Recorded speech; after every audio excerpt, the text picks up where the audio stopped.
La luz dorada del atardecer se colaba por los ventanales de nuestra casa, un santuario de risas y aromas a canela, donde la felicidad era un mural vibrante. Mi hermana Laura y yo éramos las protagonistas de un lienzo pintado con los colores más alegres de la juventud. Mi padre, Ricardo, reía a carcajadas desde la cabecera, su voz grave y potente llenando el espacio. A mis 16, casi 17, él era un coloso, un héroe invencible. Su cabello plateado, su mirada cálida, había construido todo con una mente brillante. Papá era el faro, el arquitecto de nuestra seguridad, nunca tuve que preocuparme. Victoria, mi princesa, solía decirme, con esa sonrisa que arrugaba el contorno de sus ojos, eres la luz de mis ojos, el futuro de todo lo que hemos creado. Sus palabras eran promesas sagradas, dándome la certeza de un porvenir lleno de posibilidades. Lo admiraba profundamente, una devoción filial que me hacía sentir la niña más afortunada. Las cenas familiares eran sagradas. Mamá Pilar, con sus manos suaves, el refugio de cualquier pena, rellenaba copas y ofrecía su flan de coco. Ricardo, le decía a ella con ternura, deja de consentir tanto a Victoria. Papá solo sonreía, sus ojos fijos en mí. Laura y yo, inseparables, éramos dos ramas del mismo árbol, amadas y protegidas. Una tarde de verano, papá me llevó a su estudio. Olía a cuero y sabiduría. Victoria, empezó, señalando un mapa, algún día, esto será tuyo y de tu hermana. Pero tú tienes un brillo especial. Te prepararé para ser la mejor, una líder. Esas palabras infundieron en mi orgullo y un sentido de propósito, una herencia de valores y sueños. El futuro era una carretera despejada, iluminada por su amor inquebrantable. ¿Cómo podría haber imaginado que esa misma mano que me señalaba el futuro, el día de mi cumpleaños 17, la que me hacía sentir tan segura y amada, me desheredaría, arrojándome a una traición inimaginable? En ese momento, solo existía la perfección. En aquel universo de cristal, cada día era un nuevo escalón en la escalera hacia el brillante legado familiar. No había nubes en mi cielo, solo la certeza del rumbo trazado. Desde que pude sostener un libro, cada volumen en la vasta biblioteca de papá Ricardo fue una ventana hacia el intrincado mundo del derecho, un universo que él dominaba con la misma maestría con la que un director de orquesta dirige una sinfonía. Mi padre no solo hablaba de leyes, las encarnaba. Su bufete, de la Vega y Asociados, era sinónimo de influencia, rigor y una reputación intachable en todo el país. Los veranos los pasaba entre sus viejos volúmenes de casos, leyendo sentencias, empapándome de la jerga legal que él me explicaba con paciencia infinita. Victoria, la ley no es solo un conjunto de normas, me decía, su voz profunda resonando en el silencio de su estudio. Es el alma de la justicia, la armadura que protege a los inocentes y la espada que castiga a los culpables. Necesitas entender su pulso, sentir su latido. Yo asentía, absorbida por cada palabra, cada concepto, sintiendo cómo esa pasión arraigaba en mí. Mis sueños no eran quimeras infantiles, eran planes concretos, tallados en mármol, bajo la guía experta de Ricardo. Mi educación era impecable.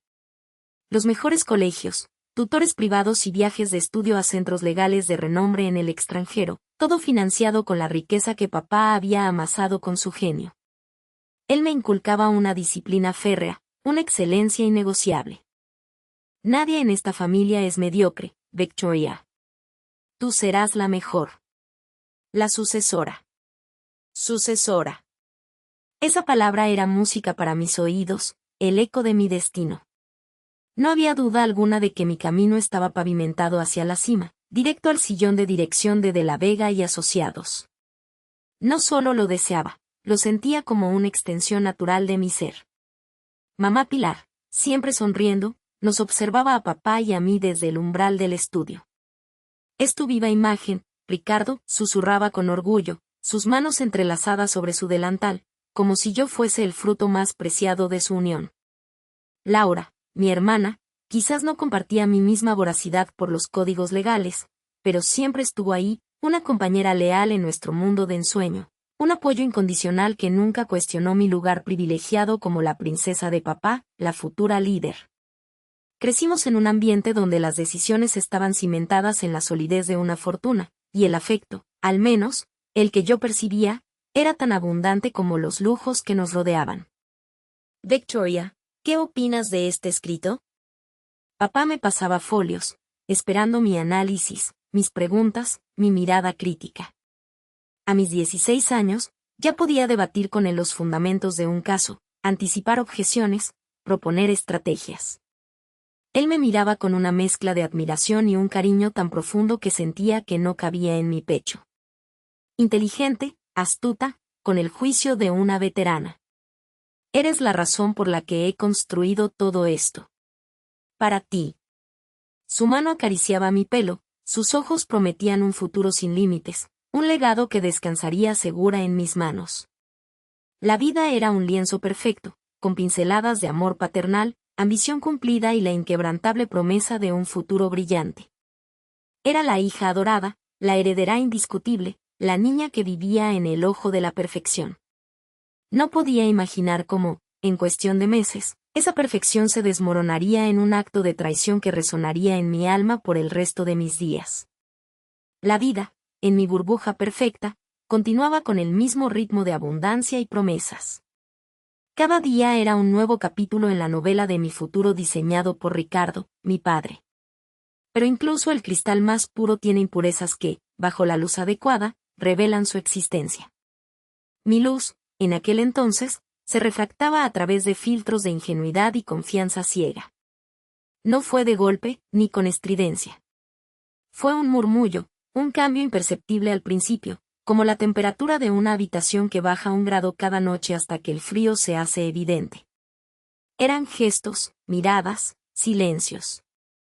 Laura, mi hermana, siempre había sido mi sombra leal, mi cómplice en travesuras, mi confidente de confidencias adolescentes. Pero con el tiempo, su lealtad empezó a sentirse diferente. Cuando papá me pedía mi opinión sobre un contrato o me invitaba a sus reuniones con los abogados, un privilegio que ella nunca compartía, sus ojos, antes llenos de una mezcla de curiosidad y complicidad, ahora reflejaban algo que yo no lograba descifrar. ¿Aburrimiento? ¿Resentimiento? Victoria, ¿y qué tal si tú también te interesaras por algo más, aparte de los números de papá? Me espetó una tarde, mientras yo repasaba unos informes financieros con una concentración que me resultaba natural. Levanté la vista, sorprendida. Su tono no era de burla amistosa, sino de una acidez contenida. Es importante, Laura. Papá confía en mí para esto, respondí, sintiéndome ligeramente ofendida. Ella se encogió de hombros, con un gesto exasperado. Sí, ya sabemos, la futura líder. La que tiene el cerebro de un genio y el futuro en la palma de su mano. ¡Qué suerte la tuya! Su sonrisa no llegaba a sus ojos, y había algo en su voz que sonaba a envidia, a algo más oscuro. Lo atribuía a la típica rivalidad entre hermanas, al cansancio de verme siempre en el centro de la atención de Ricardo. Pensé, es solo Laura, un poco celosa como cualquier hermana. Nunca le di más importancia de la necesaria. ¿Celos a los 17 años? Natural. Mi madre, Pilar, antes el pilar de afecto incondicional que nos envolvía, también parecía haberse alejado, aunque de manera más sutil. Antes, sus manos cálidas me despeinaban con cariño mientras observaba mis debates con papá, su mirada llena de orgullo. Ahora, a veces, la notaba absorta, su expresión una mezcla de melancolía y algo parecido a la resignación. Ya no intervenía en nuestras charlas con Ricardo con sus comentarios suaves, ni me elogiaba de la misma manera. Me parecía que, a veces, cuando yo hablaba de mis planes, de mis sueños de heredar el imperio, un matiz de tristeza cruzaba su rostro. Una vez la encontré en la cocina, mirando por la ventana con la mirada perdida. «Mamá, ¿estás bien?», le pregunté, sintiendo una punzada de preocupación. Ella tardó un momento en responder, como si despertara de un trance. «Sí, Victoria, cariño. Solo, pensando. Pensando en que las cosas no siempre son lo que parecen. O lo que uno espera». Hizo una pausa, pero finalmente se limitó a apretarme la mano con una fuerza inusual, sus ojos buscando los míos con una intensidad que me inquietó. Tu padre, él siempre ha sabido lo que quiere. No entendí la advertencia implícita en sus palabras. No quise entenderla. Yo vivía en la arquitectura de un amor paternal que sentía inquebrantable, en la seguridad de un futuro predestinado. Cualquier pequeña fricción, cualquier mirada sesgada, cualquier comentario ácido lo reducía a la insignificancia de rencillas domésticas, a la natural dinámica familiar que se produce en cualquier hogar. Mamá está cansada, pensaba. Laura está celosa, como es normal. Mi confianza en Ricardo. Mi confianza en Ricardo era un faro inquebrantable, una verdad absoluta que ninguna sombra, por sutil que fuera, podía opacar. Yo me aferraba a la idea de que su amor era tan vasto como su imperio, y mi lugar en él, tan incuestionable como el aire que respiraba. La advertencia de mamá se diluía en el ruido de mi propia autoafirmación, la ambición y el cariño paternal que creía firmemente que me aguardaban. El día de mi 17º cumpleaños llegó envuelto en un manto de expectación deslumbrante. Nuestra mansión, habitualmente grandiosa, se transformó en un palacio de ensueño para la ocasión. Luces cálidas bañaban los jardines con un brillo mágico, la orquesta de cámara llenaba el aire con melodías vibrantes y las risas de un centenar de invitados, lo más selecto de la sociedad, de la política y de los negocios, resonaban entre los salones fastuosamente decorados. Mi vestido, un diseño exclusivo en seda azul medianoche, me hacía sentir no solo hermosa, sino poderosa, digna de cada mirada de admiración que captaba. Había una certeza palpitante en mi pecho, una anticipación que me hacía sonreír sin esfuerzo.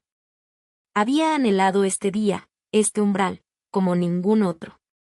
Sabía, con la convicción del creyente, que esta noche Ricardo haría un anuncio significativo. No solo esperaba el regalo lujoso que invariablemente me concedía cada año, ya fuera un coche deportivo, joyas o un viaje exótico, sino una revelación que cimentaría mi posición en la firma familiar, un reconocimiento público de que yo era su heredera designada, su digna sucesora. Quizás me nombraría oficialmente adjunta en alguna de sus empresas, o me asignaría un proyecto de alto perfil. Había soñado con ese momento, con la mirada de orgullo de mi padre mientras me presentaba al mundo como su extensión, su futuro. Recorría el salón, saludando a los invitados con una madurez que, a mis ojos, prefiguraba mi inevitable liderazgo.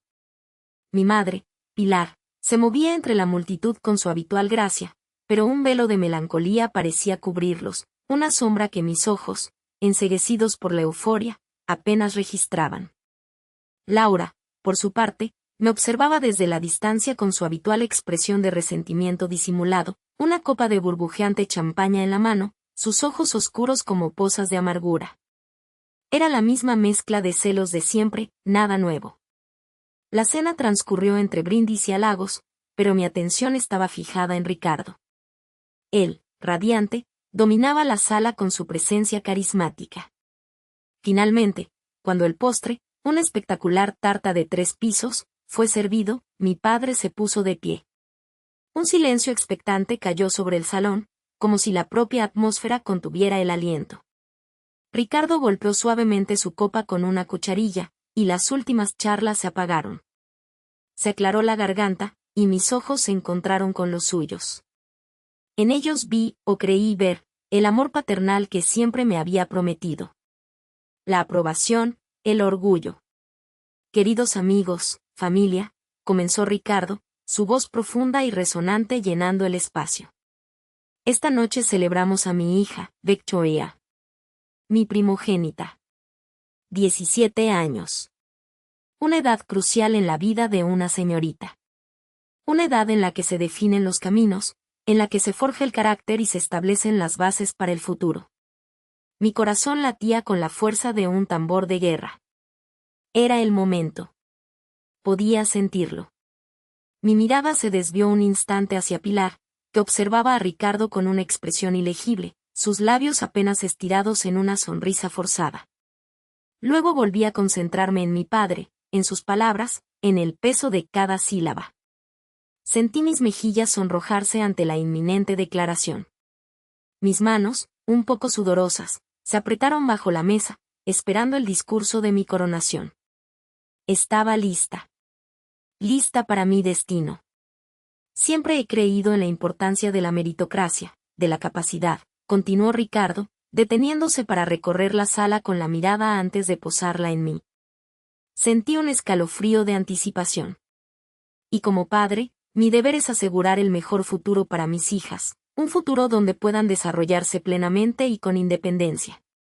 Por eso, he tomado una decisión que considero vital para el porvenir de nuestra familia y de nuestro legado. Una pausa dramática. El silencio era casi doloroso. Mis ojos brillaban. Esto era, sin duda, la confirmación de mi papel estelar. Tras mucha reflexión y asesoramiento legal, prosiguió, su mirada ahora más distante, como si se dirigiera a un punto lejano, he decidido que al alcanzar la mayoría de edad, nuestra hija Laura, y no Victoria, será la única beneficiaria de la parte sustancial de mi patrimonio y de la eventual sucesión en la dirección de mis empresas. Las palabras. Era como si el aire se hubiera vuelto sólido, denso, imposible de respirar. Mi mente se congeló. ¿Laura? La boca se me abrió ligeramente, pero no salió sonido alguno. No podía ser. Debía haber oído mal. La risa de mi padre, su voz. Había dicho Laura. La de Laura. Un frío glacial se apoderó de mí, extendiéndose desde mi pecho hasta las extremidades. Los aplausos que se alzaron en la sala, débiles al principio, luego más fuertes, no eran para mí. Las sonrisas. Las congratulaciones. No eran para mí. Miré a Laura, que ahora sonreía una sonrisa amplia, casi triunfante, devolviéndome la mirada con un brillo cruel en los ojos. La traición. Esto no podía ser real. El mundo, mi mundo, se hizo añicos en ese instante, no con un estruendo, sino con el sonido sordo de un cristal que se resquebraja lentamente, imperceptiblemente al principio, para luego fracturarse en 1000 pedazos. Ricardo me sonreía, pero su sonrisa era hueca. Mi padre me había desheredado. A mis 17 años. El aire se había ido completamente de mis pulmones. Intenté hablar, mi garganta seca y contraída, pero solo un sonido ahogado escapó. Mi mirada se clavó en mi padre, Ricardo, buscando una explicación, una señal de arrepentimiento, un error. Pero no había nada más que esa sonrisa vacía, casi una mueca de victoria fría. Laura, a su lado, resplandecía, la encarnación de la felicidad que se me había arrebatado. Los aplausos se intensificaron, una cacofonía cruel que resonaba en mis oídos. El sonido de mi mundo desmoronándose. Los invitados, antes sonrientes y atentos a mí, ahora giraban sus cabezas hacia Laura, hacia Ricardo. Conversaciones rápidas, susurros que se sentían como dagas clavándose en mi espalda. Podía sentir sus ojos, pesados, juzgándome. ¿Qué habría hecho yo para merecer esto?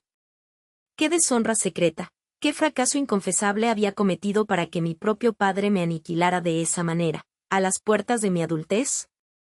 Ricardo, ajeno a mi tormento, o tal vez disfrutándolo, carraspeó y alzó una mano, pidiendo silencio de nuevo. Su voz, que antes había sido cálida y paternal, ahora resonaba con una autoridad despiadada. Sé que esta decisión puede parecer drástica para algunos, comenzó, su mirada recorriendo a los invitados, no deteniéndose en mí ni por un instante. Pero el legado de nuestra familia, la dirección de nuestras empresas, exige no solo capacidad, sino una disciplina férrea y un compromiso inquebrantable. Un legado así no puede confiarse a la ligereza o a la falta de visión. Mis ojos se llenaron de lágrimas, pero me negué a dejarlas caer. No les daría esa satisfacción. Incapacidad para el legado familiar. Esas palabras me golpearon con la fuerza de un puñetazo, robándome el aliento. Él no lo dijo directamente, pero el mensaje era claro, yo era indigna. Indigna de su apellido, de la fortuna, de su amor. Una deshonra secreta, eso era lo que insinuaba con su discurso de ligereza y falta de visión.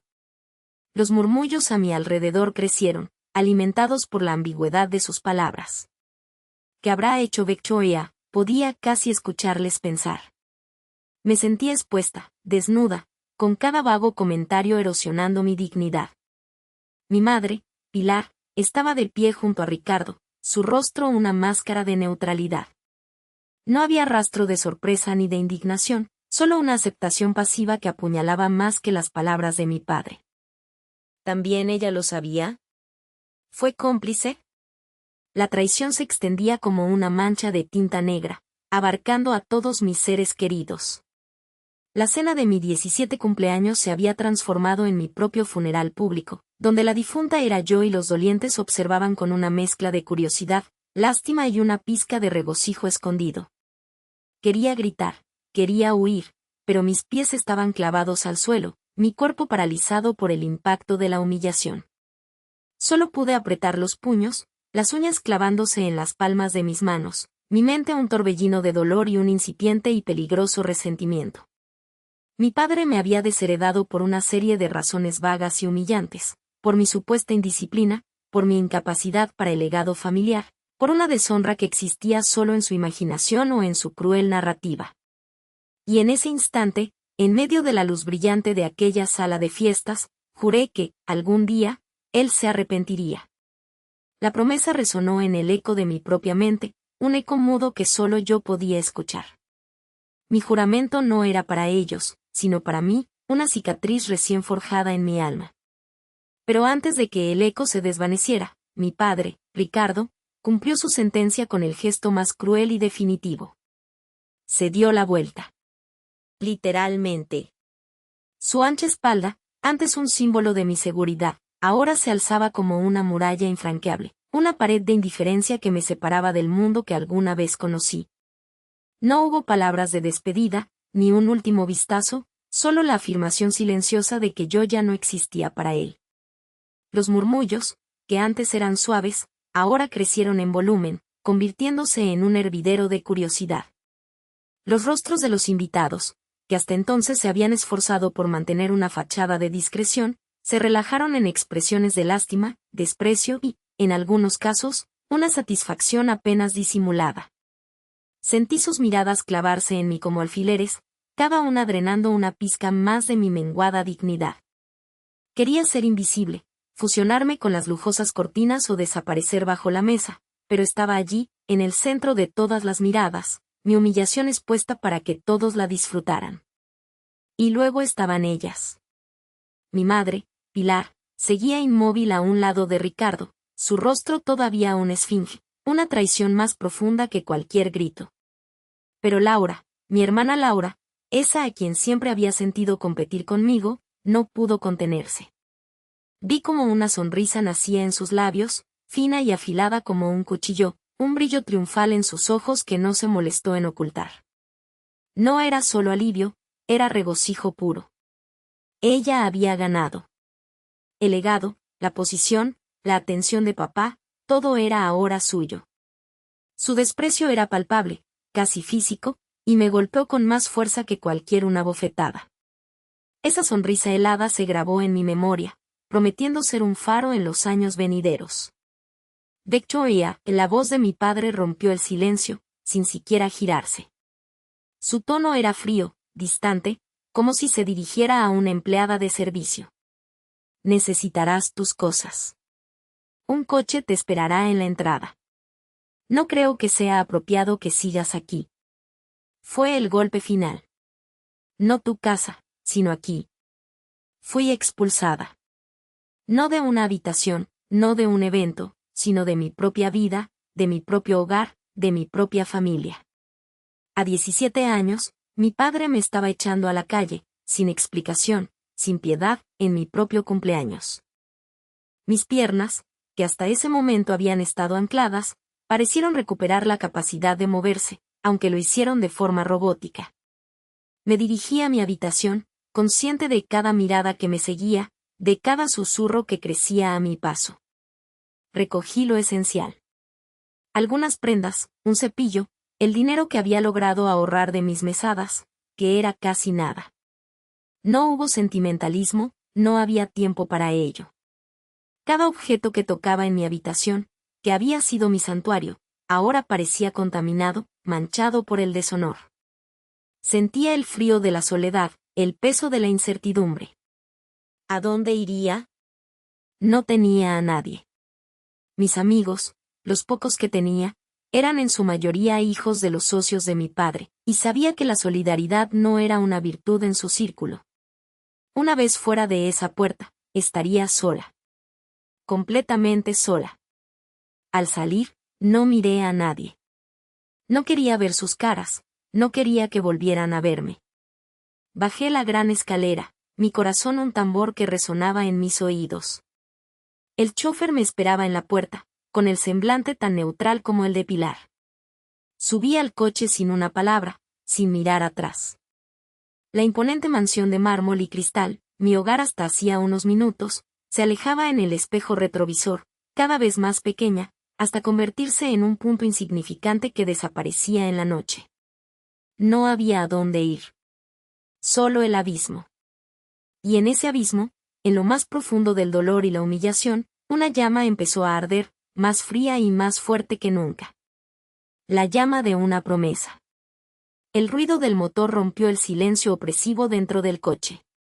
El chofer, un hombre que había sido parte de mi vida desde que tengo memoria, mantenía la mirada fija en el camino, su rostro una máscara inescrutable.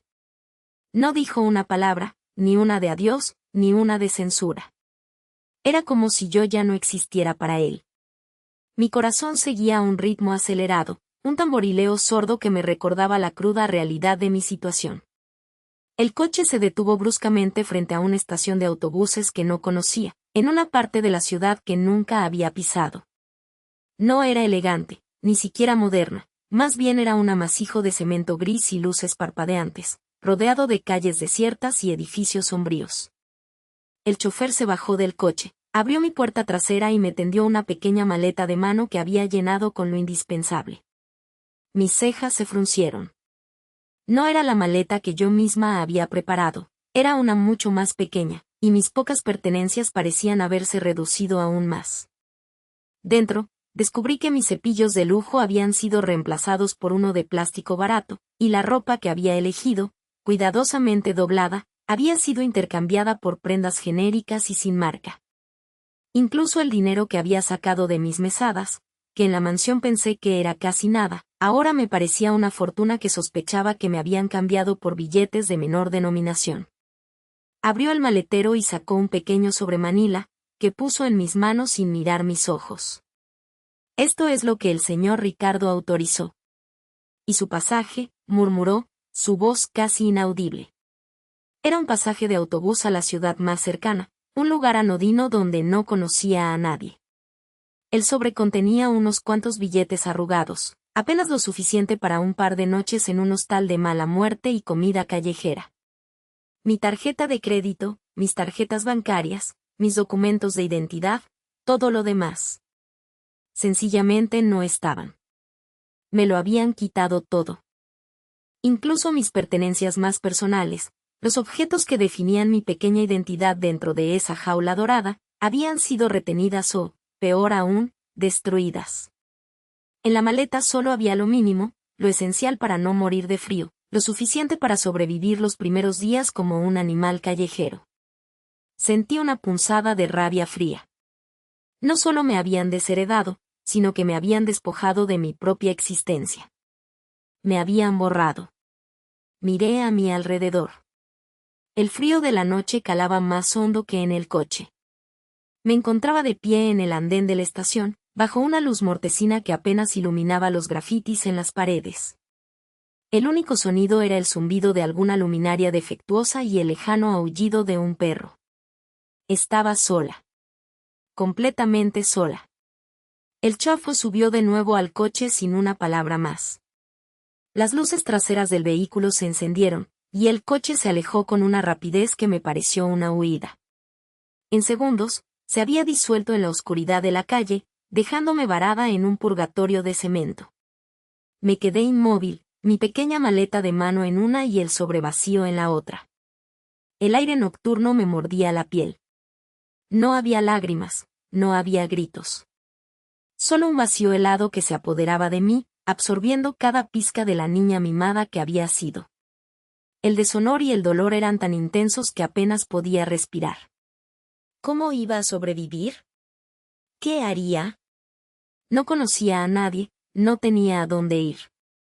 Mi mundo, que siempre había sido sólido y predecible, se había desmoronado en cuestión de horas, dejándome a la deriva en un universo hostil. Con mano temblorosa, abrí el sobre Manila. Dentro, junto a los míseros billetes, había un folleto doblado de una pensión económica que conocía por chismorreos de cocineras. Abajo, en la esquina, con una letra que reconocí al instante como la de Pilar, alguien había escrito: "No es bienvenida de vuelta. No intentes contactarnos". Esa frase no me sorprendió. Lo que me golpeó fue la frialdad de su letra, la ausencia de cualquier rastro de emoción. Mi madre, mi propia madre, había sellado mi destino con la misma indiferencia con la que firmaría un documento banal. En ese momento, la llama que había empezado a arder en lo más profundo de mi ser, aquella promesa helada, se avivó. Ya no era un simple dolor, ya no era solo humillación. Era una certeza. Un propósito. Y una furia silenciosa y gélida que se alojó en lo más recóndito de mi alma. Esta noche, Victoria había muerto. Y en su lugar, había nacido otra. Una con un objetivo. Caminé sin rumbo por esa parada de autobús desierta, los pocos vehículos que pasaban parecían fantasmas en la noche. No podía quedarme allí. Con cada paso, sentía el peso de mi nueva insignificancia, la brutalidad de mi despojo. Busqué la pensión que Pilar había indicado, un lugar que no prometía más que soledad y penuria. Con cada metro que avanzaba, me decía a mí misma que solo necesitaba un techo para esa noche, un breve respiro antes de hundirme o resurgir. Pero en el fondo, sabía que lo que estaba haciendo era empezar a forjar mi camino, un camino cuyo fin aún no podía ver, pero que estaba claro desde ese instante: sería juzgar a quienes me habían juzgado. La pensión que Pilar había anotado era tan lúgubre como había imaginado. Un edificio vetusto en una calle secundaria, con el olor a humedad y a promesas rotas impregnado en sus paredes. La habitación, pequeña y fría, apenas ofrecía más que una cama chirriante y una ventana que daba a un patio trasero donde la lluvia seguía cayendo sin tregua. Esa noche, el frío no era solo del exterior, se había colado hasta mis huesos, en lo más profundo del alma que creía haber perdido horas atrás. No dormí. Cada vez que cerraba los ojos, veía el rostro inexpresivo de Pilar, la letra fría.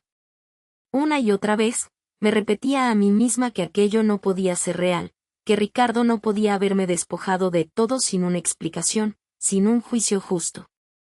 Había una parte de mí, esa Victoria ingenua que se aferraba a la esperanza, que todavía creía que había un error, un malentendido que él, mi padre, corregiría. Al amanecer, con el cuerpo dolorido y el rostro pálido por el cansancio, saqué mi viejo teléfono. Mi primera llamada fue a Ricardo.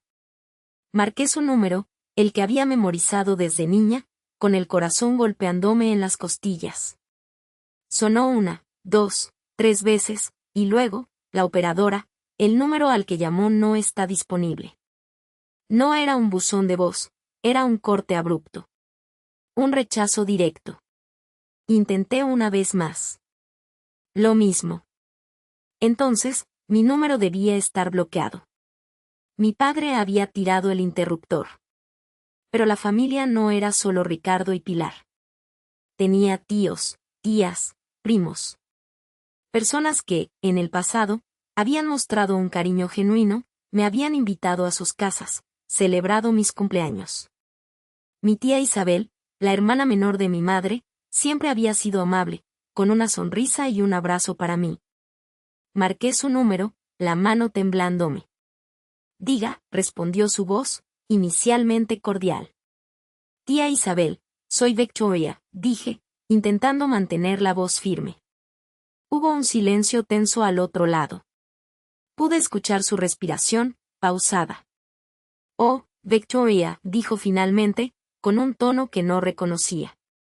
No había calidez, solo una frialdad distante.